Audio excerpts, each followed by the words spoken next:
10 steps to plan a happy retirement।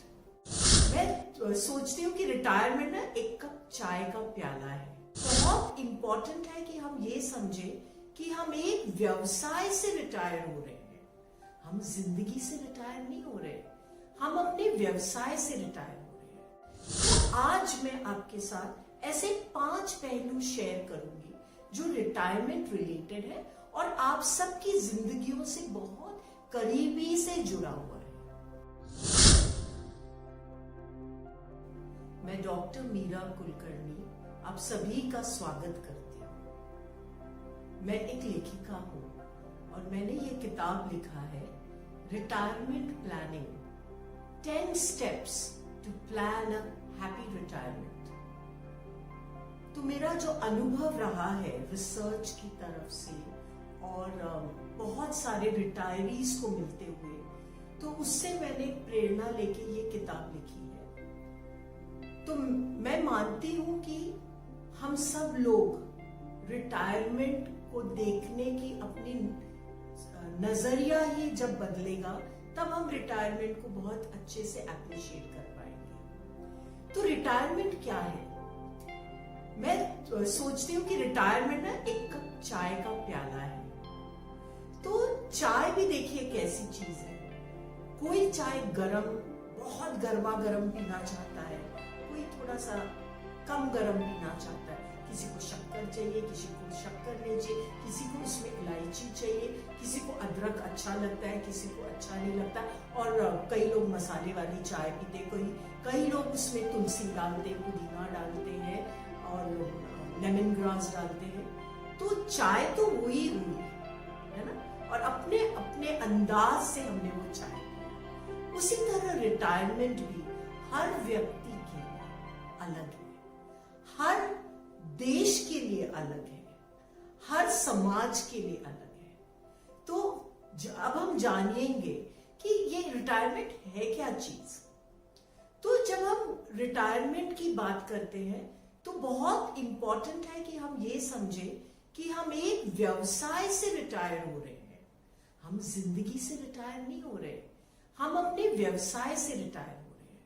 तो retirement भी जब बात करते हैं तो 4 प्रकार के रिटायरमेंट है। आजकल हम देखते हैं कि बहुत यंग लोग 35-40 इयर्स के लोग एक प्रोफेशन से रिटायर हो रहे हैं, या तो वो अपने प्रोफेशन को कंप्लीटली चेंज कर रहे हैं या रिटायर होके अलग जीवन जीना चाहते हैं। तो ये नंबर 1 तरह के लोग हैं रिटायरीज। दूसरे प्रकार के रिटायरीज हैं जो वॉलंटरी रिटायरमेंट ले रहे हैं, मतलब 40-45 में वो अपने स्वयं को रिटायर करते हैं प्रोफेशन से। तीसरे हैं जो कंप्लीट अपना पीरियड ऑफ एम्प्लॉयमेंट रखते हैं और एट द एज ऑफ से 58 या 60 रिटायर हो रहे हैं। और चौथे वो प्रकार के लोग हैं जो रिटायरमेंट में ऑलरेडी जी रहे हैं। तो मैं मानती हूं कि ये जो टॉपिक है रिटायरमेंट, वो हम सबसे बहुत क्लोजली जुड़ा है।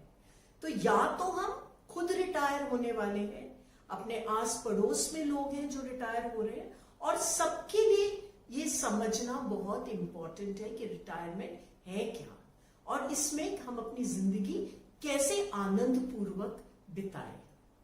तो ये हुआ पहला मुद्दा रिटायरमेंट के बारे में। अनफॉर्चुनेटली जब भी हम रिटायरमेंट की बात करते हैं तो लोग अपनी आर्थिक व्यवस्था के बारे में बात करते हैं। आर्थिक व्यवस्था तो फाइनेंशियल एडवाइजर, म्यूचुअल फंड्स, ये इंपॉर्टेंट है, ये एक पहलू है। पर रिटायरमेंट बहुत बड़ी चीज है। बड़ी चीज है मतलब इसकी खूबसूरती और भी पहलुओं से जुड़ी हुई है। तो आज मैं आपके साथ ऐसे 5 पहलू शेयर करूंगी जो रिटायरमेंट रिलेटेड है और आप सबकी जिंदगियों से बहुत करीबी से जुड़ा हुआ है। तो जब हम रिटायरमेंट के बारे में बात करते हैं तो बहुत लोग बोलते हैं, अरे इतना एक्सपीरियंस है हमारे पास, प्लानिंग क्या जरूरत है, क्या जरूरत है प्लानिंग का, नियोजन क्यों करने की जरूरत है। आप सब ये बात सोचिए, जब बच्चा पैदा होता है और वो स्कूल जाने लगता है तब से वो वो अपने प्रोफेशन की तैयारी करता है। 18 साल जिंदगी के वो प्रिपेयर करता है अपने प्रोफेशनल लाइफ के लिए, जॉब के लिए, ठीक है। और उस जॉब में वो शायद 35 से 40 साल जीता है, फिर वो होता है रिटायर। और ये रिटायरमेंट पीरियड में हम लोग 25 से 30 साल रहने वाले हैं। क्या इसके लिए हम नियोजन ना करें, है ना? प्लानिंग की बहुत आवश्यकता है। तो प्लानिंग के बारे में ये 5 मुद्दों पे मैं फाइनेंशियल प्लानिंग के बारे में बात नहीं कर रही हूं। मैं बहुत ही अपने निजी जिंदगी से जुड़े हुए पहलुओं के बारे में बात करने वाली हूं। तो सबसे पहला पहलू है संबंध, हमारे रिलेशनशिप्स। आज हमारे इंडियन सब कॉन्टिनेंट में देखिएगा, या तो आप किसी टीवी चैनल पे दे जाइएगा या किसी भी मूवी देखिएगा, तो हम देखते हैं कि परिवारों में बहुत ज्यादा संघर्ष है। तो बच्चों के साथ, अपने पार्टनर, स्पाउस, वाइफ, हस्बैंड, इनके साथ संघर्षपूर्ण जीवन है, अपने रिलेटिव्स के साथ संघर्ष है। तो क्या हम इस तरह के संघर्ष में जीना चाहते हैं, है ना? और दूसरी चीज अगर हम देखेंगे तो हमारे रिश्तेदार और हमारे पास पड़ोस के लोग, हमारे समाज में लोग, हमारे नेबर्स, सबके साथ हमें अच्छे संबंध करने हैं। तो ये कैसे किए जाए? तो सबसे पहली चीज है कि हमें ब्रिजेस बनाने हैं, सेतु बनाने हैं, है ना? संबंध के सेतु बनाने हैं। तो कैसे बनाए हम संबंध के सेतु? तो इसके लिए हमें खुद अर्पित करना है। आई शुड वॉलंटियर, कि मुझे संबंध बनाने हैं। और दूसरी चीज, मुझे इसके लिए टाइम देना है, मुझे समय देना है, मेरा निजी समय संबंध बनाने के लिए देना है। और संबंध बनाना जिंदगी का सबसे सुंदर और सुनहरा पीरियड है पोस्ट रिटायरमेंट, क्योंकि तब हमारे ऊपर किसी भी प्रकार के प्रेशर्स नहीं है ना? हमारे पास बहुत टाइम है और हम अपने जो करीबी दोस्त हैं उनके साथ बड़े आराम से रह सकते हैं। तो मैं आप सभी से एक प्रश्न में पूछती हूँ, अगर ऐसा कुछ भयंकर आपकी जिंदगी में हुआ तो क्या आपके पास एक या दो ऐसे दोस्त हैं क्या जिनके पास आप जाके बात कर सकते हो? Intimate friends.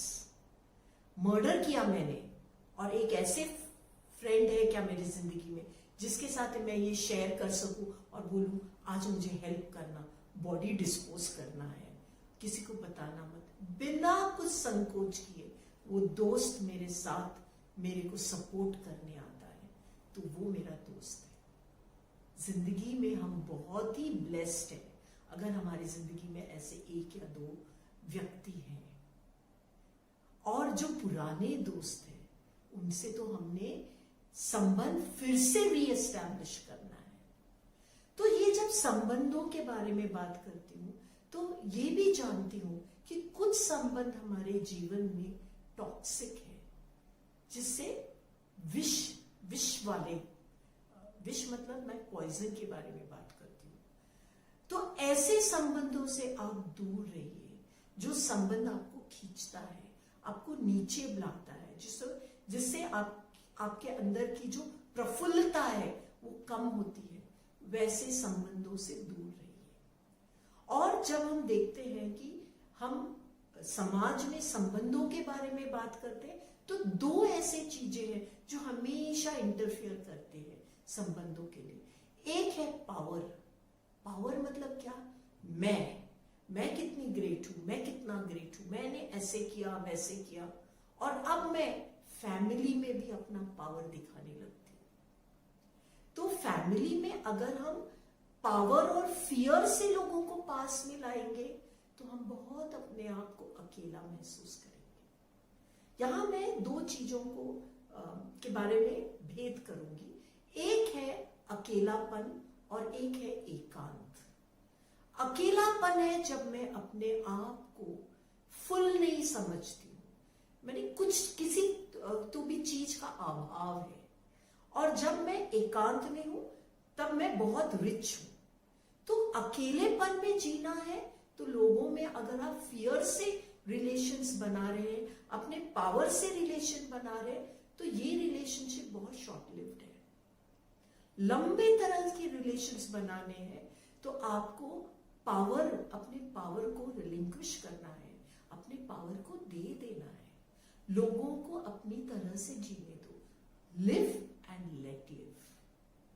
और दूसरी चीज है कि हम बहुत अड़ जाते हैं, मतलब बहुत ही छोटे बच्चों की तरह हम बहुत अपने आप को इगोइस्टिक या अड़ियल बना देते हैं। जितना आप फ्लो में बहोगे उतना ही आपके पास बहुत रिच रिलेशनशिप्स रहेगा। तो मेरा पहला मुद्दा है संबंध। संबंध कैसे होने चाहिए? संबंध होने चाहिए बहुत महत्वपूर्ण और बहुत सार्थक और बहुत आनंदमय।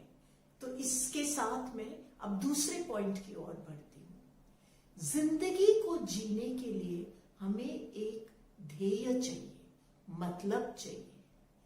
तो इसको हम कहते हैं पर्पस। हमारी जिंदगी के जीने का पर्पस क्या है? तो बहुत सारी मेरी आइडेंटिटी मेरे वर्क से आती है। जब मैं बहुत काम कर रही थी, मैं ये थी, मैं वो थी, फलाना ये वो, और जब मैं रिटायर हो गई तो मेरी आइडेंटिटी क्या है? तो बहुत इंपॉर्टेंट है कि अपनी आइडेंटिटी को आप प्रिजर्व करिए। तो इसके लिए आपको खुद को सेल्फ रिस्पेक्ट देना है, और पर्पस हमको काम से आता है। तो इतना ब्यूटीफुल पीरियड है रिटायरमेंट में कि हम अपना पर्पस खुद चुन सकते हैं। अब पैसे के लिए काम नहीं कर रहे, पैसे के लिए काम करना है तो वो भी अवेलेबल है। तो अगर आपको वॉलंटरी वर्क करना है, समाज में कितने सारे चीजें हम कर सकते हैं। जैसे कि अगर आप देखो, बहुत वंचित लोग हैं, मार्जिनलाइज्ड पीपल है, उनके लिए काम करें। आपके घर में जो लोग आ रहे हैं आपके घर में काम करने के लिए, उनके फैमिलीज में काम करिए, किसी एनजीओ को ज्वाइन करिए। वॉलंटरी वर्क है। कई लोगों का मानना है वॉलंटरी वर्क किए तो लोग हमको वैल्यू नहीं देते। तो ठीक है, कुछ मानदान लीजिए, कुछ ऑनरेरियम लीजिए, पर अपने आप को एंगेज रखिएगा। हाँ, या तो फिर आप कुछ नई चीज सीख सकते हैं, नई शिक्षा ले सकते हैं, बांसुरी सीखना है, कुछ हमने पढ़ाई करनी है, नया लैंग्वेज सीखना है, आईटी रिलेटेड कुछ नए इनोवेशंस के बारे में करना है।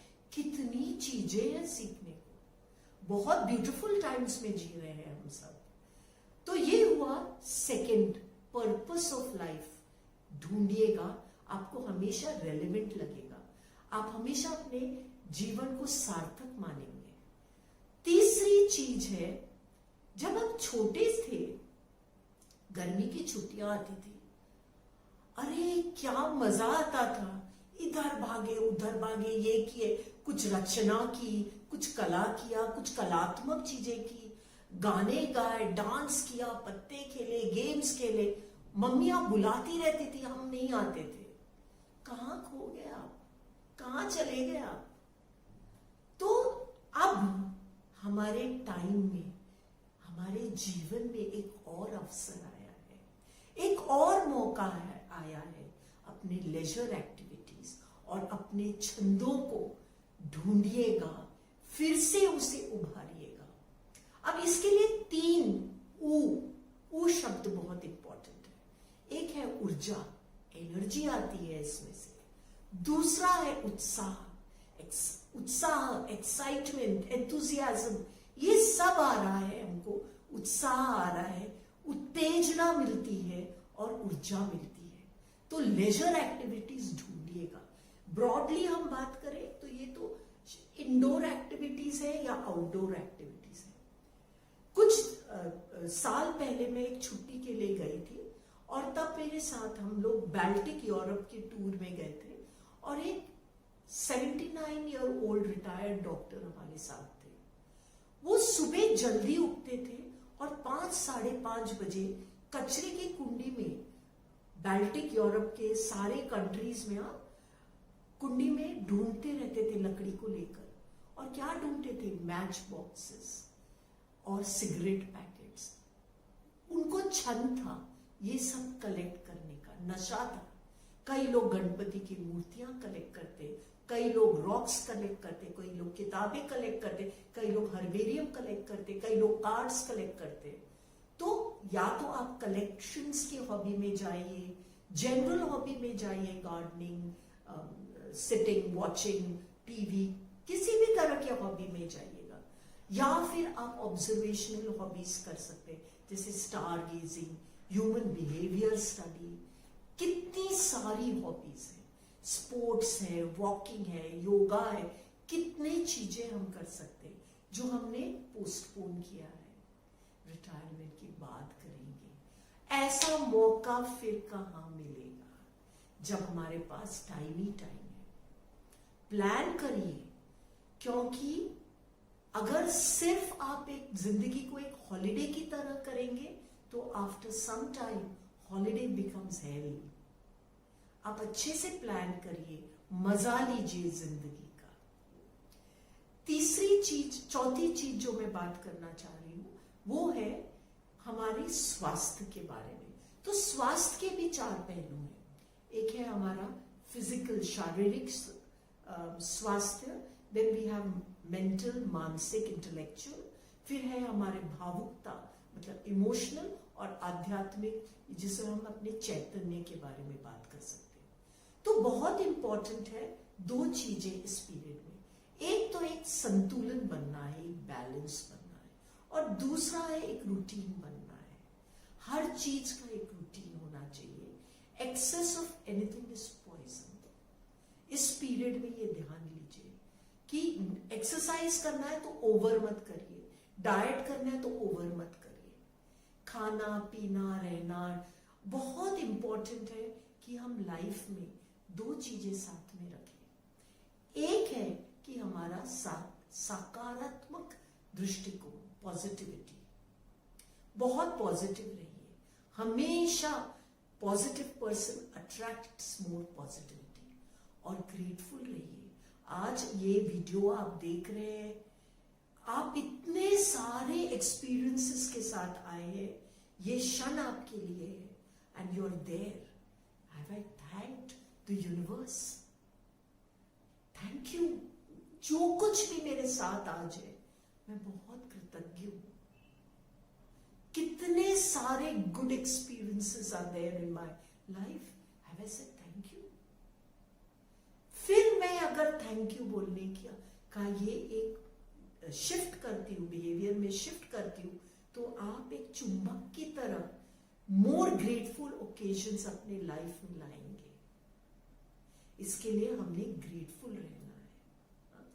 तो ये हुआ अपने स्वास्थ्य के बारे में। रोज देखिएगा कि आपका स्वास्थ्य कैसा है, आप किस तरह, आपके स्वास्थ्य का कोशंट क्या है। चिड़चिड़ हो रही है, अंतर मन झांकिए और देखिए टाइम ही टाइम है to develop yourself. Age doesn't mean that you have finished living. Ageing means you are now progressing. So many opportunities, और आपके हाथ में है आपको कैसा जीना है। अब मैं 5वें मुद्दे पे आती हूं। मदद मांगिएगा। शर्म आती है, संकोच होता है, लोग क्या कहेंगे, इतने बुजुर्ग हैं और हमसे मदद मांग रहे हैं। एक चीज ध्यान में रखिए, okay person ask for help. अगर आप अपने आप को ओके समझते हैं तो मदद मांगिएगा। कोई भी इंसान इस दुनिया में इंडिपेंडेंट नहीं है। हम लोग सब इंटरडिपेंडेंट हैं। मुझे आपकी जरूरत है, आपको मेरी जरूरत है। आपको लगता है कि शायद मैं मदद मांगू तो माइनस प्लस हो। नहीं, कोई माइनस प्लस नहीं है। जो व्यक्ति आपको मदद कर रहा है वो, उसको भी एक चांस मिल रहा है आपके जैसे व्यक्ति से इंटरैक्ट करने के लिए। जिंदगी है गिव एंड टेक। आपको पता है इजराइल में एक डेड सी है। ये डेड सी में जो पानी है बहुत पॉइजनस है, बहुत सारे सॉल्ट्स इसमें कलेक्ट हुए, क्योंकि ये जो डेड सी है इसको आउटलेट नहीं है। ये सिर्फ कलेक्ट करता है, सिर्फ टेक करता है, टेक करता है, टेक करता है। आप सोचिए ना, जब हम ब्रीथ कर रहे हैं तो सांस जब अंदर जा रही है वही सांस बाहर भी आ रही है। अगर हम इसमें किसी भी एक चीज को बंद करें हम जी नहीं पाएंगे। और आप देखिए नेचर में, नेचर का तो ये असूल ही है, ये लॉ है नेचर का, प्रकृति का, कि जैसे हम देंगे तभी हम लेंगे। देना लेना देना लेना चला रहेगा, ये रिदम है लाइफ का। तो आप किसी चीज को पकड़िए मत। तो जब आप किसी से हेल्प मांगेंगे तो याद रखिए दो चीजों का, एक विनम्रता पूर्वक मांगिए और दूसरा थैंक यू बोलिए, ग्रैटिट्यूड दिखाइए, कृतज्ञता दिखाइए, कोई आपको हेल्प कर रहा है। और अगर शायद कोई आपको हेल्प करने से इनकार कर दे, ये पर्सनल नहीं है, इस बार वो आपको हेल्प नहीं कर सकते, लेट इट गो। शायद आपके साथ भी ऐसे होगा, कोई आपसे मदद मांगे, आप मदद नहीं कर सकते, it is okay to say no, it is okay to ask. तो बहुत ब्यूटीफुल है अपनी जिंदगी, क्योंकि हम अपनी जिंदगी में बहुत फ्रीली फ्लो कर सकते हैं। रिटायरमेंट इतना सुंदर पीरियड है कि हम जैसा जीना चाहते हैं वैसा जी सकते हैं। एक और बहुत इंटरेस्टिंग थिंग है, ये जब हम आस्क करते हैं ना, जो मैंने आपको पहले बताया माइनस प्लस, कोई माइनस प्लस नहीं है, सब इक्वल है। आप भी इक्वल है, सामने वाला भी इक्वल है, हम सब मनुष्य ही तो है ना। तो मदद मांगिएगा, इससे आपका लाइफ रिचर रहेगा। छोटी छोटी चीजों में मदद लगेगी, बल्ब बदलना है, सीढ़ी पे कोई चढ़ के दे, बाहर से कुछ थोड़ा सा सामान लेके आए, it's okay, it's okay, ask for it. तो अब मैं क्विकली वाइंड अप करती हूँ कि मैंने आपसे क्या क्या बातें की। 5 पहलू का एक गांठ बांध दीजिए और अपने साथ लेके जाइए। ये बर्डनसम नहीं है, ये आपको आजाद करेगा। तो हमको किसी के प्रभाव में, किसी के स्वभाव से और किसी के दबाव से नहीं जीना है। रिटायरमेंट ये अपॉर्चुनिटी देता है, तो हम अपने रिलेशनशिप, संबंधों को नर्चर करेंगे, अपने दोस्तों को, रिलेशंस को, फैमिली को, रिलेटिव्स को, नेबर्स को। सेकंड, हम अपने लाइफ में एक पर्पस ढूंढेंगे और हम डेली रूटीन में एक बहुत अच्छे से अपने छंद, अपने इंटरेस्ट, अपने लेजर एक्टिविटीज, अपनी क्रिएटिव एक्टिविटीज के लिए टाइम निकालेंगे। हम अपने स्वास्थ्य की ओर ध्यान देंगे और हम बिल्कुल हिचकेंगे नहीं किसी से मदद मांगने के लिए। बहुत ही आनंदमय, बहुत ही हार्मोनियस लाइफ इसके बाद आपको जरूर मिलेगा। अंदर का पर्सन और बाहर का पर्सन जब एकत्रित होता है तब हम उसको हार्मनी कहते हैं। तो हैप्पीनेस और हार्मनी, पूर्ण जिंदगी के लिए रिटायरमेंट बहुत बड़ा एक्सप्लोरेशन के लिए चांस दे रहा है। एंजॉय करिए रिटायरमेंट पीरियड, बहुत खूबसूरत पीरियड है। तो हम बोलते हैं नजर बदलिए, नजरिया बदल ही जाएगा, है ना। तो बहुत एंजॉय करिए और बहुत ही अच्छे मोमेंट्स को चेरिश करिएगा। Welcome to a very interesting retirement period. धन्यवाद।